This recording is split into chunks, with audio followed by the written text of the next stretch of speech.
L'aire des quadrilatères. Dans cette vidéo, nous allons réviser les différentes formules pour l'aire des quadrilatères.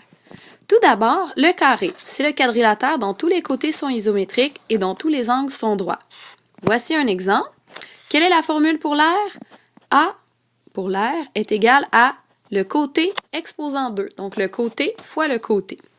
Regardons un exemple. Ici, on a un carré qui mesure 3 cm de côté.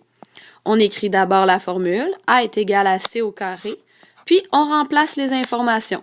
Donc, l'aire sera donc égal à 3 exposant 2, soit 9 cm carrés. Faites bien attention à votre unité d'indiquer que c'est des centimètres carrés.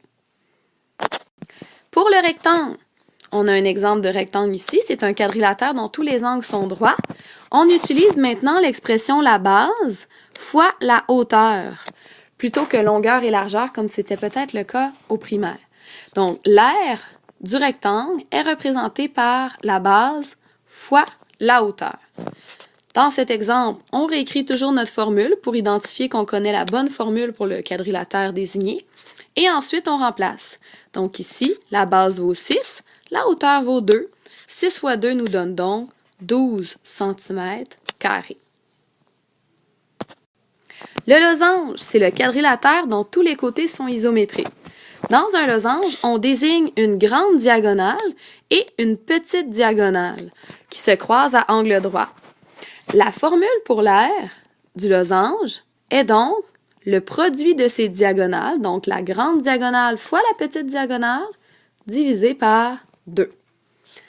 Toujours dans notre exemple, on écrit notre formule et ensuite on remplace chaque valeur dans l'équation.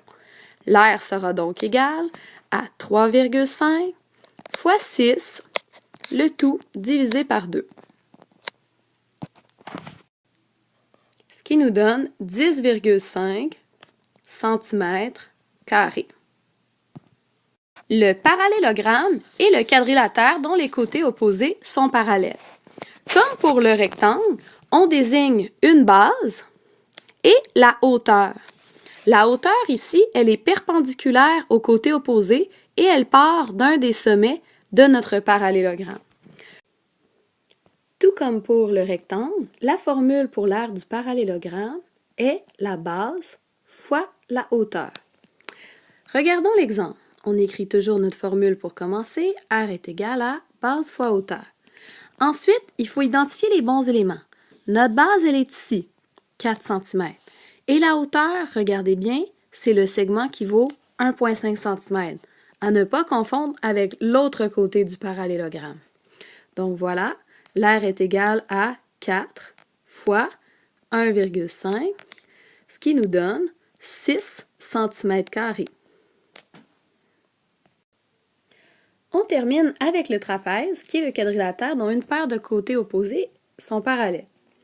Donc, les différents éléments, on a la grande base, la petite base et la hauteur qui, comme dans le parallélogramme, est perpendiculaire à la grande base. Donc, notre formule pour l'aire, c'est quoi? La somme de la grande base et de la petite base multipliée par la hauteur et tout ceci divisé par 2. Donc, quand on regarde un premier exemple, on peut réécrire notre formule et ensuite remplacer chaque bon élément au bon endroit. Donc, la grande base ici, 10 cm. La petite base, 6 cm. La hauteur, c'est ici qu'il ne faut pas se tromper, elle est vraiment perpendiculaire à la grande base. Donc, c'est 6,2 et tout ça divisé par 2. On obtient donc 49,6 cm carrés. On va quand même regarder un deuxième exemple. Ici, notre trapèze, il a la particularité d'avoir un angle droit avec un des deux côtés. Donc, ça reste le même principe. Ça signifie quoi?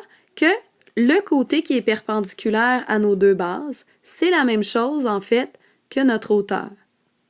Donc, on trace notre formule. L'aire est égal à la base, la grande plus la petite, fois la hauteur sur 2. Et on remplace la grande base, 5 cm, la petite base, 5 plus 4, la hauteur qui vaut 8, et tout ça divisé par 2, on obtient 36 cm². Et voilà!